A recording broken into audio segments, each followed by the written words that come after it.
बिस्मिल्लाहिर्रहमानिर्रहीम, अस्सलाम वालेकुम। मैं हूं सिद्दीक जान और मेरे साथ मौजूद है अदील वड़ाई साहब के दोस्त ईसा नकवी साहब। ईसा जी। नकवी साहब, मैंने अदील वड़ाई साहब का ज़िक्र इसलिए किया है कि वो शहर इक़्तिदार के दिन याद आते हैं और हुँ। वड़ाई साहब को मिस भी बहुत करते हैं।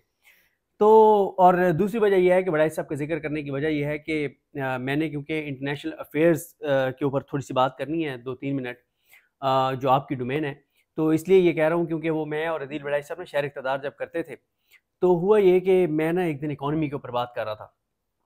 तो इकॉनमी ये इकॉन मुझे किस्सा याद है। हाँ, इकोनॉमी के एक शायद आप भी थे साथ।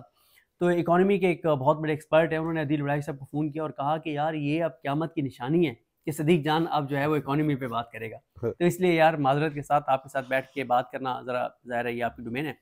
लेकिन ईसा नकवी साहब नहीं, जो नहीं, मैं इसका कोई कब्ज़ा नहीं है मेरा, कोई ऐसा मामला नहीं है, आप बिल्कुल कर सकते हैं, जी, खुल के बहुत बात शुक्रिया। कर सकते हैं। अच्छा ईसा नकवी साहब देखें, एक तो मेरे पास जो इन्फॉर्मेशन है वो ये है कि ओवरसीज़ पाकिस्तानी ना एक नए अज़्म के साथ कुछ चीज़ें करने जा रहे हैं हुकूमत पाकिस्तान के हवाले से, ये ख़ास तौर पे 8 फरवरी के इंतखाबात में धांधली और 20 जनवरी के बाद। इसलिए कि वही बात जो हम हर वीडियो में बदकिस्मती के साथ कहना पड़ता है कि पाकिस्तान के अंदर तो 20-25 करोड़ लोग यकज़बान होकर कोई बात करें, उसकी कोई वक़्त नहीं है। 6 करोड़ लोगों के वोट की कोई कदर नहीं है। अदालतों की सूरत हाल आपके सामने है। तो जो होना है वो और ये भी आगाज़ में डिस्क्लेमर कि इसको कोई एप्रिशिएट नहीं करता कि पाकिस्तान का मसला पाकिस्तान से बाहर डिस्कस हो। लेकिन उसको विदिन द बॉर्डर्स रहना चाहिए, रहना लेकिन चाहिए। मसला ये है कि आप यहाँ को फोरम छोड़े ना। छोड़े ना, और फिर उसके अलावा जब पूरे पाकिस्तान को पता है कि 25 के 25 करोड़ पाकिस्तानी यकज़बान होकर कोई बात करे तो फर्क नहीं पड़ेगा, लेकिन एक चिट्टी चमड़ी वाला और वो भी अमेरिकी इंतजामिया में को बैठा हुआ जरा सी को बात करेगा तो उसको हम बहुत सीरियस लेंगे। ये बदकिस्मती है। एक तो ओवरसीज पाकिस्तानी 20 जनवरी के बाद एक नए एक सरप्राइजेज लेकर आ रहे हैं, यानी कुछ चीज़ें तो वो है ना जो इस वक्त टीवी चैनल्स पे हुकूमत के करीबी साफ़ी कह रहे हैं, उनकी मैं बात नहीं कर रहा। वो कह रहे हैं इंटरनेशनल मीडिया को कहने जा रहे हैं, दोबारा उनको टैग करके ईमेल्स करके कि जी आप 8 फरवरी के इंतखाबात पे क्यों नहीं बात करते, आप फलां पे वो जो उनके उनके हलकों के जो मेंबर पार्लियामेंट हैं, उनके हवाले से वो चीज़ें करने जा रहे हैं हुकूमत के लिए। वो ये कहते हैं कि बड़े सरप्राइजेस हमने तैयार कर रखे हैं जो 20 के बाद इस हुकूमत को, शहबाज सरकार को मिलेंगे। अब वो किस हद तक कामयाब होते हैं वो तो आने वाला वक्त बताएगा। दूसरा नकवी साहब, मैंने हमारे कुछ दोस्त हैं जो हुकूमत के बहुत क्लोज हैं, जर्नलिस्ट हैं, मैंने कहा जी पूछें उनसे कि वो क्या देख रहे हैं। वो कहते हैं कि वो मुसलसल असेसमेंट्स भी करवा रहे हैं, जो मुख्तलिफ सफ़ीर रहे हैं मुख्तलिफ मुल्कों में उनसे भी बात कर रहे हैं, जो मौजूदा सफ़ीर हैं दुनिया भर में उनसे भी असेसमेंट्स ले रहे हैं। बहुत तेज़ी से इसके ऊपर काम हो रहा है। मुख्तलिफ जो मुमकिन तौर पे जो चीज़ें हो सकती हैं कि अगर ये हो तो क्या हमारे पास ऑप्शंस हैं, ये हो तो हमारे पास क्या ऑप्शंस हैं, असेसमेंट्स ली जा रही हैं। और ये भी बात है कि सुख चैन तो इनका बर्बाद है। वो क्योंकि हम बड़ी तफसील से इंटरनेशनल इश्यूज के ऊपर बात कर चुके हैं, शहबाज शरीफ तो यहाँ तक कहते हैं कि मुझे वसवसे भी आ रहे हैं। तो ये कुछ चीज़ें थी जो मैंने कहा मैं आपके सामने रख दूं। लेकिन नकवी साहब, मेरा सवाल आपसे ये है कि हम उस बार को क्रॉस कर लेते हैं कि प्रेशर आएगा या नहीं आएगा। हम इसको ऐसे क्रॉस करते हैं कि प्रेशर आ गया, अमेरिका ने कह दिया कि यार ये चीज़ें ऐसे नहीं चल सकती, आपने ये मुआहदे साइन कर रखे हैं, आपने इन चीज़ों का पास रखना है, ये जो इंटरनेशनल कवानीन है। प्रेशर आ गया, यहां से हमें हुकूमत के और इस निज़ाम के करीबी जो जर्नलिस्ट हैं वो कहते हैं कि ऐसी की तैसी अमेरिका कहेगा तो इमरान खान पे और सख्तियां बढ़ जाएंगी, कोई इमरान खान की रिहाई नहीं होगी, कोई चीज़ ठीक नहीं होगी। और अमेरिका को एब्सोल्युटली नॉट ये हुकूमत कहेगी, शहबाज शरीफ कहेंगे, अज़मा बुखारी साहबा भी ये कहती हैं, और कोई इमरान खान की रिहाई नहीं होगी बल्कि सख्तियां और बढ़ा दी जाएंगी।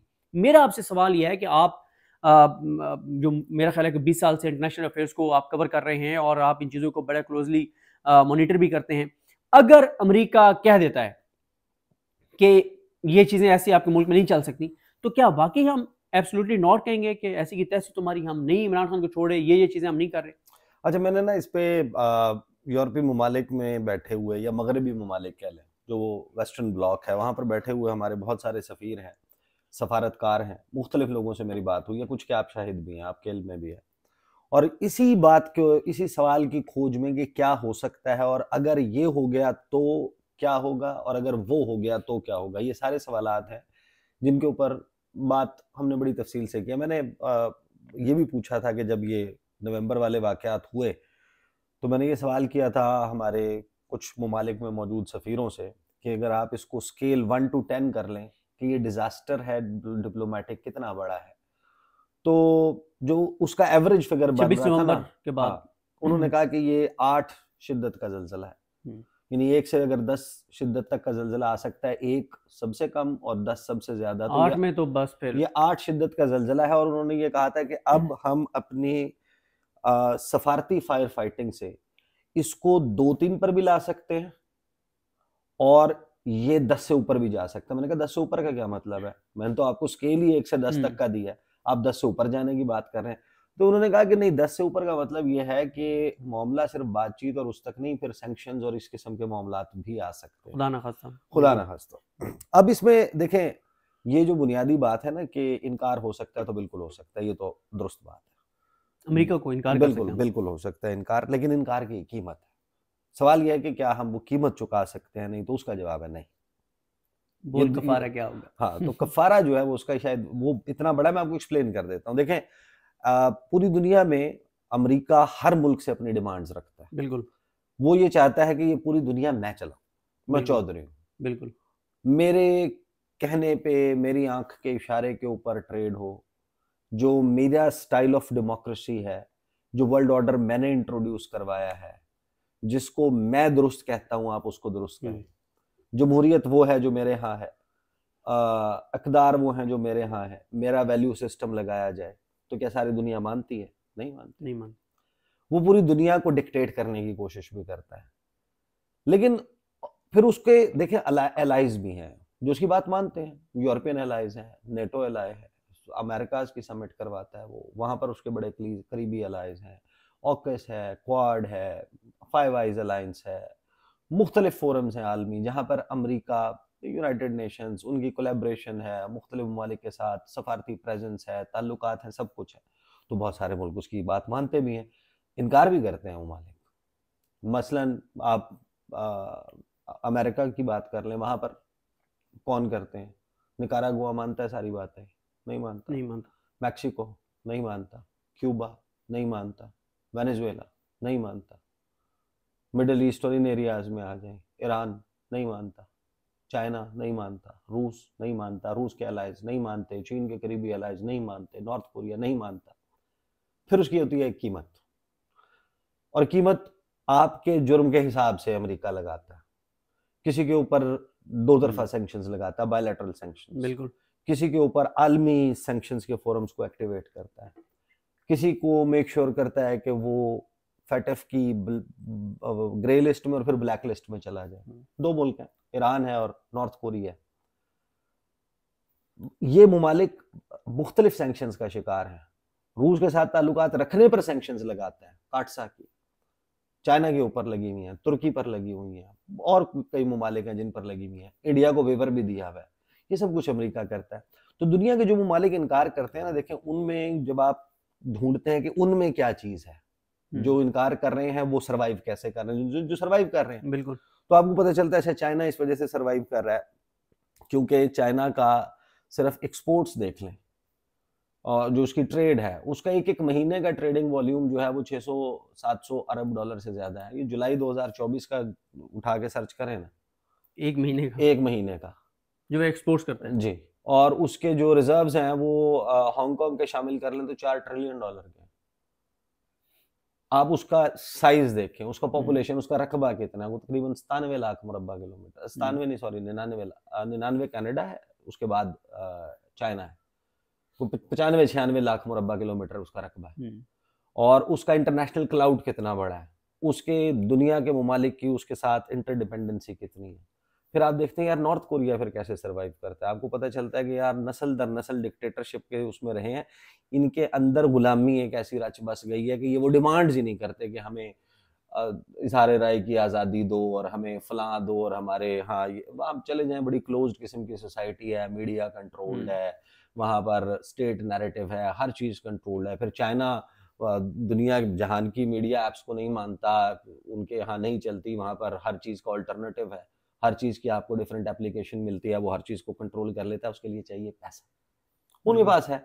रूस के देखते हैं तो रूस की सोवियत यूनियन की हिस्ट्री 1,71,00,000 मुरब्बा किलोमीटर उसका रकबा है, और उसका जो माजी है और जो उनकी रेजिलियंस है एज अ टफ नेशन जिसको इन्वेड नहीं किया जा सका। मसलन स्वीडिश एम्पायर ने उसको फतह करने की कोशिश की, उसको नेपोलियन बोनापार्ट ने अपनी पीक के ऊपर, फ्रेंच एम्पायर ने उसको इन्वेड किया, उसको एडोल्फ हिटलर ने इन्वेड करने की कोशिश की, कभी कोई कामयाब नहीं हुआ। उसकी एक रेजिलियंस की हिस्ट्री है। तो आपको रशिया का भी पता चल जाता है। फिर आप कहते हैं और कौन सा, ईरान, अपनी तमाम तर सैंक्शंस और उसके बाद ऑयल रिच है। ईरान अपनी टिंकरिंग और इलाके में छोटी मोटी बदमाशी वगैरह भी करता है, और वो आप जब जाकर विजिट करते हैं तो आपको पता चलता है वो अपनी जरूरत की हर चीज खुद बनाता है। बिल्कुल। Over a period of time करना शुरू कर दिया। आप अंदाजा लगाएं, ये 96 97 में या 99 में जब इनके एसेट्स फ्रीज हुए थे, उस वक्त 196 अरब डॉलर थे। 196 अरब डॉलर 90s का आप याद करेंगे। हमारा पाकिस्तान का कुल कर्जा आज मिला के देखें ना, जो फॉरेन आप रिजर्व वो गिनते हैं, वो 196 अरब डॉलर से तो कम ही है ना भाई। तो वो जो उनके फ्रीज हुए थे, तो वो एक उनकी है। सऊदी अरब देखें, अब सऊदी अरब हर बात तो नहीं मानता ना। सऊदी अरब जो है वो क्या, जो वेस्टर्न स्टाइल ऑफ कवानीन है वहां पर इंसानी हकूक के हवाले से, मीडिया के हवाले से, तो क्या वहां पर टिकटॉक और फेसबुक और वीडियो कॉल्स और एक्स और ये सारा कुछ, ट्विटर, ये सारा कुछ अलाउड नहीं है ना? अलाउड। वो भी उनकी बातों में इनकार करते हैं। उसके लिए आपको दुनिया का सबसे बड़ा तेल जो है वो एक्सपोर्ट करने वाला, खाम तेल एक्सपोर्ट करने वाला मुल्क होना पड़ता है। वेनेजुएला जिसका 3 अरब बैरल का रिजर्व्स जो हैं क्रूड ऑयल के मौजूद हैं। तो दुनिया का हर वो मुल्क जो इनकार करता है ना, उसकी एक प्राइस हमारे पास कुछ तो ऐसा होगा ना कि हमारे वो जो बाखबर वेल कनेक्टेड साथियों करेंगे इनकार और सख्ती कर देंगे। देखिए उसमें थियरी ये है जब इसके ऊपर बात हुई ना, थियरी ये है कि हम अमेरिका को जो है वो इस पे ब्लैकमेल करेंगे कि हम तो फिर चाइना और रशिया के ब्लॉक में जा रहे हैं। ये थियरी है जिसके ऊपर बात बहुत सारे लोग सही है ओपनली नहीं कर रहे, लेकिन मैं आपको बता रहा हूं कि ये अंदर बात चल रही है कि हम फिर उनके ब्लॉक में चले जाएंगे। उस पर हमारा काउंटर क्वेश्चन, मैंने जिससे भी बात की, मैंने कहा कि आप मुझे ये बताएं कि ये कहना कि हम उनके पास चले जाएंगे, वो हमें ले लेंगे? इसका जवाब है हमारे पास, क्योंकि हमारा इस वक्त लाइबिलिटीज बहुत ज्यादा है ना, बहुत सारे। और फिर हमारे तो आर्म ट्विस्टिंग, तो हमारे एक सफीर साहब हैं, उनसे मैंने उनसे सवाल किया ना, उन्होंने इस बात के ऊपर बड़ा दिलचस्प तबसरा किया। उन्होंने कहा कि मेरी ना एक मरतबा एक फोरम था, वो चाइना में कभी पोस्टेड नहीं रहे, लेकिन आपको पता है मुख्तलिफ ऐसी कॉन्फ्रेंसेज होती हैं जहां पर हमारे दूसरी जगहों से भी डिप्लोमेट्स जाते हैं। तो कहते हैं कि मैं ना वाया बैंकॉक मैंने फ्लाइट ली बीजिंग की। कहते हैं जब वहां पर ऑथेंटिक चाइनीज फूड सर्व हुआ ना फ्लाइट में, तो हम पाकिस्तानी जो हैं, यहाँ पर तो पाकिस्तान में जो चाइना का फूड आता है वो Pakistani style of Chinese food होता है। तो वो जो वहाँ का फूड है वो तो कहते हैं कि हम तो उसकी स्मेल नहीं बर्दाश्त कर सकते। हमारे बच्चे जो हैं वो उधर यूरोप में जाते हैं, हमारे रिश्तेदार यूरोप में हैं, हमारा रोमांस यूरोप के साथ है, हम लैंग्वेज यूरोप और मगरबी ममालिक वाली बोलते हैं। तो हम में से कितने लोग हैं जो काटरनबर्ग को जानते हैं, कितने लोग जो हैं वो रंची गए हुए हैं, कितने लोगों को जनाब हुबेई प्रोविंस का पता है, कितने लोगों को पता है कि जो है वो ऊफा क्या है, सूची किसने देखा हुआ है, किसकी कोई ऐसी याद वाबस्ता है। तो कहते हैं कि हमारा तो स्टाइल ही बड़ा, ये एक बहुत बड़ा सी चेंज है। फिर उसके बाद जो अगला आर्गुमेंट जिसके ऊपर बात होती है कि ठीक है अगर आप ये करते हैं, आप ये कहते हैं कि एब्सोल्युटली नॉट और नहीं हम ये नहीं करते, वो मुख्तलिफ नौयत के मामला होते हैं। माजी में मतलब पाकिस्तान ने इनकार भी किया ना, हर चीज पाकिस्तान ने भी तो नहीं मानी। मेन उसमें रकवी साहब कहा जाता है कि शकील आफरीदी के ऊपर हमने, तो शकील आफरीदी और इमरान खान को जो कंपेयर कर रहा है उसकी जहनी हालत पे भी तो शक करना चाहिए ना। मतलब यानी is there a comparison? Shakil Afridi जिसने पाकिस्तान के शहरी होते हुए एक फॉरेन ऑर्गेनाइजेशन में अंडर कवर रहते हुए पाकिस्तान के खिलाफ यानी कि एक ऐसा काम किया जिस जासूसी के नतीजे में उसने जो, ये अगर वो पाकिस्तानी इदारों को बताता और बात थी, जो उसने किया उसके नतीजे में पाकिस्तान की इंटरनेशनल सरहद को क्रॉस करके, जिसको एक्ट ऑफ वॉर तस्वुर किया जाता है, यहाँ पर जहाँ वो हेलीकॉप्टर आए, नेवी सील्स आए और उन्होंने यहाँ पर एबटाबाद में एक ऑपरेशन किया, पाकिस्तान की जगह हसाई हुई, आपने उसको 33 साल की सजा सुना दी। अमेरिका ने उसके ऊपर $33 मिलियन का एड कट लगाया। तो एक ऐसे शख्स को कि जिसको इस किस्म की सजा हुई हुई है, क्या उसको इमरान खान से, जो कि इस वक्त एक पाकिस्तान की सबसे बड़ी सियासी जमात का सरबराह है, क्या उसके साथ या पाकिस्तानियों के नौजवानों के या अदरवाइज मुख्तलिफ सेगमेंट्स ऑफ सोसाइटी में जब आप लोगों से बात करते हैं तो आपको पता चलता है कितने लोग हैं who look up to Imran Khan. तो क्या ये कंपैरिजन है? ये कौन से दिमागी खुली है? मुझे तो नहीं समझ आती कि आप शकील आफरीदी को भी तो इनकार किया था, तो जनाब इमरान खान को भी इनकार कर देंगे। शकील आफरीदी जो है वो क्या काउंटी में क्रिकेट खेलता रहा था? क्या दुनिया भर के इंग्लिश या क्रिकेटिंग नेशंस जो हैं वो उनका भी हीरो था शकील आफरीदी। 50 साल शकील से आफरीदी जो शकील आफरीदी है वो उसने क्या कैंसर के हॉस्पिटल बनाए थे। शकील आफरीदी जो है उसको क्या पाकिस्तान का प्राइम मिनिस्टर है।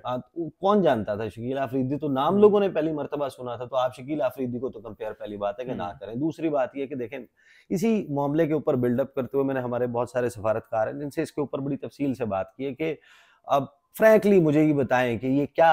अब उन्होंने कहा देखें ये जो स्टाइल है ना जो शुरू में ख्वाजा आसिफ ने, हमने देखें पॉलिसी क्या रखी। सबसे पहले हमने रिचर्ड ग्रेनल नामी शख्स के वजूद से इनकार किया। बिल्कुल, जो मैं आपको बता रहा हूं हुकूमत और हुकूमत के दोस्त अहबाब हैं मीडिया में भी और अदरवाइज भी। उन्होंने कहा कि नहीं ये तो एक फर्जी कहानी है, एक फर्जी कैरेक्टर है। रिचर्ड ग्रेनल का नामी जो ट्विटर अकाउंट है ये असल में कोई तहरीक इंसाफ का जेलम दीना खारियां लाला मूसा गुजरात कहीं पे बैठा हुआ बंदा है जो ये ट्वीट्स कर। अच्छा उसकी ट्वीट से तासुर भी ऐसा आता था कि भाई ऐसा भी क्या है कि तू पीछे ही पड़ गया इमरान खान के। अच्छा पहले हमने कर दिया कि जनाब ये तो है ही नहीं, ये तो तहरीक इंसाफ का बंदा है। उसके बाद दूसरा हमने काम क्या किया, दूसरा हमने कहा कि जनाब ये जो है ना असल में है तो सही लेकिन ये ट्रंप के इनर सर्कल का नहीं है, ये आउटर सर्कल का है। और यानी कि ये छूत दूर दूर परे का रिश्तेदार है ना, मतलब जिसको ट्रंप भी कुंडा नहीं खोलता। अगर वो आ जाए कि ट्रंप भाई मैंने मिलना है तो वो इस किस्म का बंदा है, गैर अहम बंदा है। बिल्कुल। और फिर हमने ये कहा कि नहीं असल में ना तीसरा स्टेप पे आए हमने थोड़ा सा और रियलाइजेशन की। फिर हमने कहा नहीं अच्छा है तो अहम, जाहिर है जब भी तो ट्रंप ने उसको अनाउंस किया है। बिल्कुल। और उसके मुताल्लिक खुद ट्वीट्स किए हैं कि बड़ा जनाब ये he puts America always America first and फला।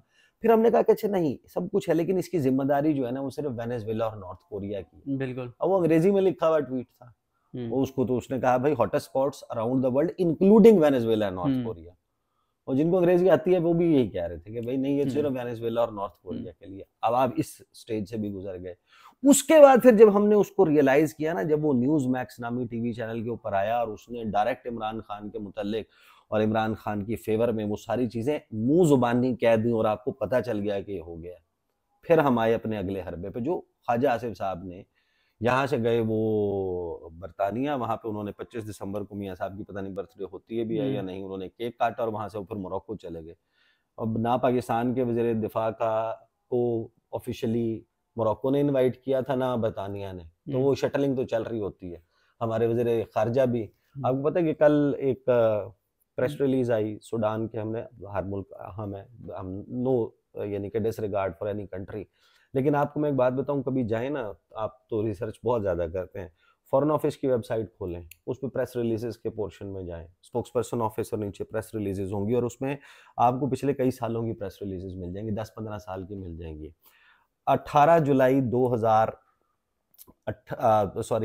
अगस्त 2018 इमरान खान की गवर्नमेंट फॉर्मेशन का प्रोसेस शुरू हो गया था, पता चल गया था कौन क्या है। सही। आप सिर्फ 18 अगस्त 2018 से 18 सितंबर 2018 तक की 1 महीने की प्रेस रिलीजेस निकालें। सही।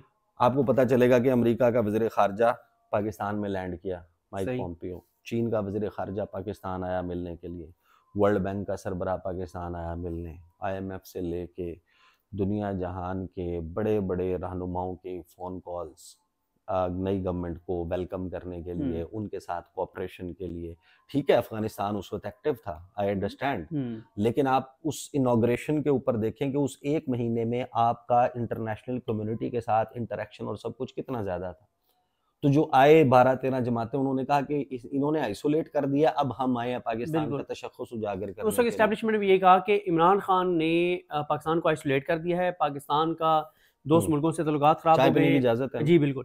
और चाइना उन्होंने कहा CPEC बंद कर दिया। बल्कि मैं आपको एक चीज़ बताऊं कि उन दिनों में ना, अगर आप एक चीज़ याद करें, जब इमरान खान की हुकूमत गिराई गई और ये PDM आई, उस वक्त ना हमारे 3-4 सहाफ़ी दोस्तों ने खबरें लगाई और वो जो अब आप कुल उसकी अमाउंट काउंट करते हैं तो उन्होंने कहा कि $40 अरब, यानी तीनों चारों खबरों को मिला के $40 अरब की उन्होंने इन्वेस्टमेंट करा दी पाकिस्तान में।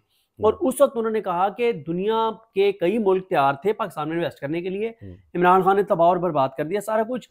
अब मियाँ साहब जैसे आए हैं तो सारे तैयार खड़े हैं पाकिस्तान में इन्वेस्टमेंट करने के लिए। तो $40 अरब का फिगर दिया गया था उस वक्त 2022 में अप्रैल में, खबरें लगा के कि 40 अरब डॉलर जो है वो इन्वेस्ट। अच्छा, अब क्या होता है कि आपके यहाँ जो है वो शहबाज शरीफ की हुकूमत सीजन 1 आता है, फिर सीजन 2 आता है, और इन सब में मिला के एक इवेंट ऐसा है जो बहालत मजबूरी रोटेशनल बेसिस पे आता है ना, शंघाई ताबून तंजीम। इसमें यानी कि ये नहीं है, वो पता होता है अगले साल उसने कराना है, अगले साल उसने, अगले साल उसने, अगले साल उसने, और वो नंबर वाइज सबको देना होता है। तो इस वजह से हमारे यहाँ शंघाई ताबून तंजीम का इजलास हो गया, सरबराह इजलास, उसको साइड पर रख दें। उसके अलावा पाकिस्तान का दौरा किसने किया? अरब शहजादों ने ऑफिशियल विजिट नहीं किया, वो शिकार के लिए हुआ। चीन में सबसे ऊपर कौन है? चाइना का सदर शी जिनपिंग, उसके नीचे हैं वजीर आजम उनके 3, उसके बाद है वाइस प्राइम मिनिस्टर। तो जो नाइब वजीर आजम है ना, उन्होंने दौरा किया। ये सबसे बड़ा लेवल है चाइना का जहां से दौरा हुआ है। कितने मुमालिक के वज़राए खारजा हैं जिन्होंने सैलाब के अलावा पाकिस्तान में लैंड किया हो? एक इवेंचुअलिटी हो गई, उस पर भी बहुत ज्यादा अटेंशन नहीं हुआ। एंटोनियो गुटेरेस आए, वो सैलाब के मामले पर आए। उसके अलावा कौन आया? जब आप सोचते हैं कि बेलारूस के सदर, ठीक है भाई, बेलारूस के सदर आए। बेलारूस के सदर अलेक्सांडर लुकाशेंको, उनको हमारे इसहाक डार साहब हाथ में हाथ पकड़ के उनको घुमाने मरी की पहाड़ियों पे जीका गली ले गए। फाइन है, अगर आपको लगता है कि ये हमने अपने आप को इंटरनेशनलाइज कर लिया और हमारी आइसोलेशन खत्म हो गई है, तो सौ बिस्मिल्लाह भाई। असल में तो बात यह है कि देखें, इस वक्त जो पूरी दुनिया में हमारे वजीर खारजा को, वजीर खारजा गए पेरिस, जी सर, नाइब वजीर आजम बनने से पहले इन्विटेशन था वजीर आजम के लिए न्यूक्लियर सिक्योरिटी समिट का, वो डायरेक्ट पेरिस तो नहीं गए, उन्होंने जाके पहले लैंड किया बरतानिया में। किसने रिसीव किया? हमारी सफीर ने, क्योंकि आपको इनविटेशन कोई नहीं था। बिल्कुल। भूटान का भी वजीर खारजा बरतानिया बगैर इनविटेशन के लैंड नहीं करता। जब आप वजीर खारजा, तो जब आप वजीर खारजा बन जाते हैं एक मुल्क के, तो आपके पास बच्चे वहां रहते हैं, तो फिर आपका देखें, आप उस मुल्क को रिप्रेजेंट कर रहे हैं, अब आप उसकी तौकीर के ज़ामिन हैं, आप उसके जिम्मेदार हैं। आपके वजीर खारजा, आपके वजीर दिफा, आपकी रूलिंग पार्टी के सदर, वो पार्ट टाइम वजीर खारजा हैं, वहाँ मुस्तकिल उनकी रिहाइश है, उनके बच्चे वहाँ हैं, उनकी फैमिली वहाँ है। आपको ऐसी खबर मालदीव्स के वजीर खारजा की भी नहीं मिलेगी कि वो जी छुट्टियां मनाने के लिए वैसे ही चलेगा। अच्छा, फिर मैंने इस सारे मामले पे, sorry coming back to the topic, हम थोड़ा सा इधर उधर निकल के, वो भी इंपॉर्टेंट था। बिल्कुल। तो उसके बाद हम अगले स्टेप पर आए, उसमें हमने काशिफ अब्बासी साहब को भी पर दिया मराकश में बैठ के, और हमने कहा फिर असी पंजाबी ची वो जड़ा है ना, जे साडे गिरबान ते हथ पाया ना, ते फिर उदे उत्थे ही ओ समझ लो।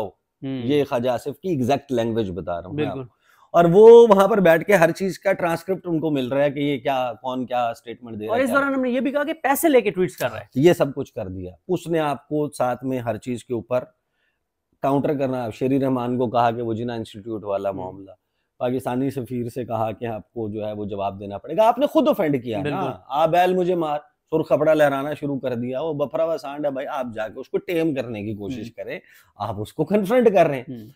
अच्छा, इसके ऊपर ना कि जब उन्होंने रिएक्ट किया इसके ऊपर, तो हमारे सफरा, हमारे जो सफीर हैं मुख्तलिफ ममालिक में, वो कहते हैं कि देखें, एक पूरा डिपार्टमेंट है आपके यहाँ, आप एक मिनिस्ट्री है फॉरेन अफेयर्स की।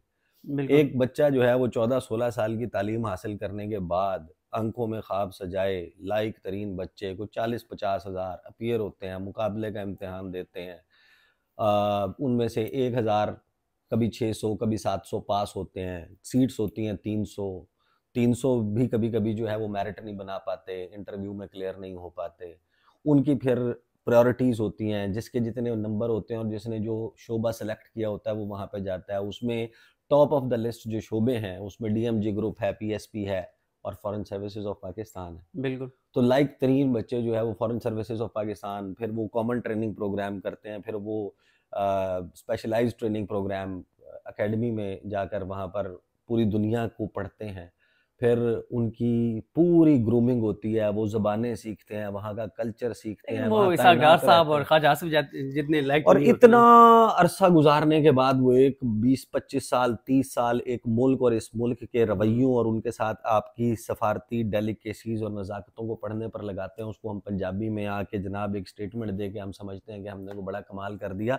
ज़रा रिकमेंडेशन तो लें हमारे सफ़ीरों की। वो ये कहते हैं कि बिल्कुल होते हैं इनकार, इंटरनेशनल ज़ाब्तों को मुमालिक नहीं मानते। अमेरिका नहीं मानता। अमेरिका क्या करता है? अमेरिका कहता है वेपन्स ऑफ मैस डिस्ट्रक्शन है, वो इराक पे बमबारी शुरू कर देता है। कभी ये नहीं आज तक कहा उसने कि कोई वेपन्स ऑफ मैस डिस्ट्रक्शन नहीं थे, ये हमारा झूठ था और हमने ये कर लिया। ये नहीं कहते कि जाओ तुसी की कर लोगे। ये जो रवैया जहां पर गवर्नमेंट की तरफ से आया, ये नहीं है। इनकार करने का नेतन्याहू की साइड ऑफ स्टोरी है। नेतन्याहू ये नहीं कहता कि मैं जेनोसाइड कर रहा हूं। वो दुनिया के रजील तरीन अशखास में से एक है, हमारे लिए काबिल नफरत तरीन अशखास में से एक। बिल्कुल। लेकिन जब वो अपने लोगों को और अपनी ऑडियंस को वेस्ट में वो करता है, वो कहता है मैं टेररिस्ट मार, मैं उनको मार रहा हूं जिन्होंने आके हमें मारना है। बिल्कुल यही कहता है ना, ये नहीं कहता कि मैं जेनोसाइड कर रहा हूं। तो आप ये नहीं कह सकते कि जाओ हमने इलेक्शन करा लिया, 60 अरब का इलेक्शन करा के 60 रुपए की बॉल पॉइंट से तब्दील कर लिया, जाओ तुम क्या कर सकते हो, जाओ अमेरिका तुम क्या कर सकते हो। तो वो जो है कि ठीक है, आप अगर अफोर्ड कर सकते हैं। देखें 45 साल की सजा में देख रहा था कि सऊदी अरब में एक शख्स को एक रियासत के खिलाफ ट्वीट करने के ऊपर मिली, कोई सोशल मीडिया पोस्ट करने पर मिली, और इस किस्म की सजाएं मिलती हैं। They can afford it. ये लग्जरी है जो रियासतें अफोर्ड कर सकती हैं, वो कर सकती हैं। अब आप बदकिस्मती से खास तौर पर अब आज से 3 साल 4 साल पहले तो शायद आप इस पोजीशन में थे, दुनिया इस पोजीशन में थी कि जहां पर आप इसके मुतहम्मिल हो सकते थे। आज की सूरत हाल जब आप मैं ट्रंप को सुनता हूं, मैं तो उसकी हर प्रेस कॉन्फ्रेंस सुन रहा हूं, वो किसके मुतालिक क्या बात कर रहा है, कुछ चीजें हम वीडियो में डिस्कस भी कर चुके। और फिर ईसा नकवी साहब ये भी तो देखें ना कि जब आप खुद ये कह चुके हैं कि अमेरिका वेंटिलेटर्स लगाए हुए हैं, अमेरिका ने सारा लगाए हुए हैं, ट्रिपें अमेरिका ने लगाई हुई हैं, फिर आप कहते हैं कि बेगर्स कांट बी चूजर्स। जब आप कहते हैं, फिर मुझे याद है एक बार इन्होंने इमरान खान साहब के बारे में कहा कि यार हमें भी इख्तलाफ होता है कहीं ना कहीं अमेरिका से, लेकिन हम तमीज के दायरे में रह के बात करते हैं अमेरिका के हवाले से। इमरान खान तो बदतमीज आदमी है, और ये अमेरिका को धमकी देके एब्सोल्युटली नॉट कह के इसने तो पाकिस्तान के वजूद को खतरे में डाल दिया। देखें, ये बातें ही करते रहे। एब्सोल्युटली नॉट इस बात पर कहना कि आप पाकिस्तानी सरजमीन का इस्तेमाल करना चाहते हैं हवाई अड्डों की गर्ज से for over the horizon operations in Afghanistan, उसको कहना एब्सोल्युटली नॉट, और इस बात को कहना absolutely not. There is no comparison. मतलब आप कोशिश कर लें, थोड़ा सा इसको पढ़ लें, स्टडी कर लें, इसको समझ लें कि जो हम कंपैरिजन्स ड्रॉ करते हैं कि मियाँ साहब ने एब्सोल्युटली नॉट कहा था धमाकों के ऊपर। चले ये डिबेट एक मौजूद है कि वो मियाँ साहब ने कहा था या मिलिट्री ने कहा था।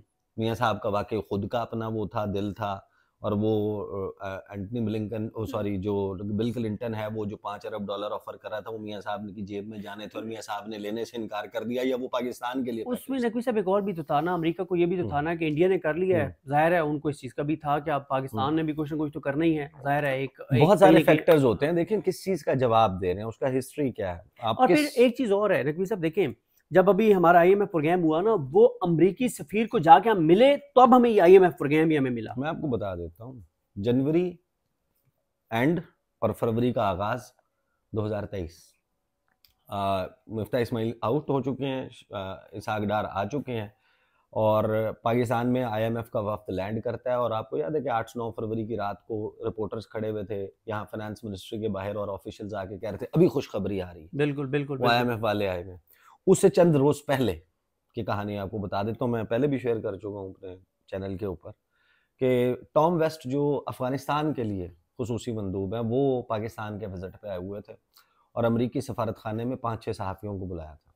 सही, डोनाल्ड ब्लूम के घर, उनकी रेजिडेंस के ऊपर, मैं भी था उनमें। हम गए, हमने जाके उनके वो ब्रीफिंग और वो जो सेशन है वो पूरा अटेंड किया, उसके क्वेश्चन आंसर जो फॉर्मल सेशन था वो हो गया ओवर। उसके बाद कॉफ़ी के ऊपर जो इनफॉर्मल गपशप होती है, उस पर डोनाल्ड ब्लूम से आई आस्क्ड हिम, मैंने उनसे पूछा कि पाकिस्तान आया वह वक्त, तो ये IMF हो जाएगा या नहीं होगा, क्योंकि उससे तो ये मामला था कि शायद ना भी हो, इस किस्म का मामला भी था। तो उसने बड़ा कैंडिडली कहा, उसने कहा हो जाएगा in due course of time, और जिस किस्म की टाइमलाइन उसने हमें एक्सप्लेन की वो यही थी कि बाय जुलाई जून जुलाई तक हो जाएगा। तो जून जुलाई में ही हुआ, उससे पहले नहीं हुआ। ये सबको मालूम है कि IMF जो है वो सबसे ज़्यादा उसके फंडिंग, सबसे ज़्यादा वोट और सबसे ज़्यादा असर व रसूख उस पर अमेरिका का है। मतलब जो आपका क्या ख्याल है कि अमेरिका का जो डोनाल्ड ट्रंप का नॉमिनी है for special missions around the world, hotspots around the world, special envoy है, वो कैसे IMF न्यूज़ को टैग कर सकता है? हाँ, उसने अटैक किया। उसका कोई बात चलती होगी उसके ऊपर, या उसकी मुस्तकबिल में अथॉरिटी होनी होगी, तो वो IMF को टैग कर रहा है, तो वो किस्सा USAID को टैग मुख्तसर कर ये रहा है है। कि आप कहते हैं कि हो सकता इनकार है, हो सकता इनकार है, हो सकता लेकिन है, उसके लिए जो आपको वो फिर कफारा रेजिलियंस अदा कर दिखानी रहे हैं। पड़ेगी आपको। देखिए इनकार कब होता है? इनकार तब हो सकता है आपके यहाँ पॉलिटिकल स्टेबिलिटी हो, लॉ एंड ऑर्डर का मसला ना हो। अभी भी पाकिस्तान कौम में सुने, सारी पूरी कौम एक बात के ऊपर ओवरसीज मुज्तमिल पाकिस्तानी हो, साथ खड़े हो, ओवरसीज पाकिस्तानी साथ खड़े हो, आपके यहाँ सेक्टेरियन वायलेंस ना हो, आपके यहाँ दहशतगर्दी बॉर्डर ना हो, सिक्योर हो, आपके बॉर्डर पड़ोसियों से ताल्लुकात जी, ठीक हो, और आपके यहाँ लिसानी बुनियाद पर, सियासी बुनियाद पर, इलाके की बुनियाद और पर, एथनिसिटी, अवाम की नुमाइंदा हुकूमत हो। कोई इस किस्म की टिंकरिंग ना हो। मैं पहले भी मिसाल दे चुका है, सैलाब तो आएगा, मतलब जो डोनाल्ड ट्रंप बातें कर रहा है वो तो सैलाब है। अब जो चोटी पे खड़ा हुआ शख्स है, वो आप समझ लेंगे कनाडा का बंदा ना, या यूरोप के जिन लोगों को वो टारगेट कर रहे हैं, वो है चोटी पे खड़े हुए, हम हैं खाई में। सैलाब उसको भी मुतासिर करेगा जब लहर बुलंद होगी चोटी से ऊपर, लेकिन जो खाई में वो तो सबसे पहले टारगेट होगा, तो हम तो उनमें से हैं। ये जहन में रखें कि जो 2000, यहाँ पे क्लोज करते हैं इसको, जो 2022 में शहबाज शरीफ की हुकूमत आई थी, हमने उसके बाद इस सारे प्रोसेस को बड़ा क्लोजली रिपोर्ट किया और फॉलो किया है। चाइना, कतर, सऊदी अरब, UAE, जिन पे हमारी सारी आस थी, इन तमाम ममालिक ने हमें धो के जवाब दे दिया था कि अगर आप IMF के डिसिप्लिन में नहीं होंगे तो हम आपको पैसे नहीं देंगे। बहुत इंपॉर्टेंट बात है। आपको पैसे इन ममालिक ने तब दिए, रोल ओवर तब दिए, जब आप IMF के साथ मामलात में यस हुए। इन्होंने कहा कि हम नो फ्री लंचेस, ऐसे नहीं आपको पैसा देंगे, आप किसी डिसिप्लिन में, किसी कायदे कानून में होंगे उनके, जिससे हमें पता होगा कि आपकी कलेक्शंस और ये सारी चीजें हैं कि आप हमें भी वापस दे सकेंगे, तो एंडलेसली आपका बोझ कोई नहीं उठा सकता। तो आज अगर IMF वही काम करता है, मेरे लिए अचंभे की बात होगी कि चाइना, UAE, सऊदी अरब और कतर इतने बड़े डेफिसिट के बाद हमारे लिए तिजोरियों के मुंह खोल देंगे कि ठीक है फिर हम आपका डेफिसिट पूरा करते हैं, हम आपको पैसे दे देते। वो दे दें, आप कोई कर सकता है तो मेरे लिए तो भाई खुशी की बात है।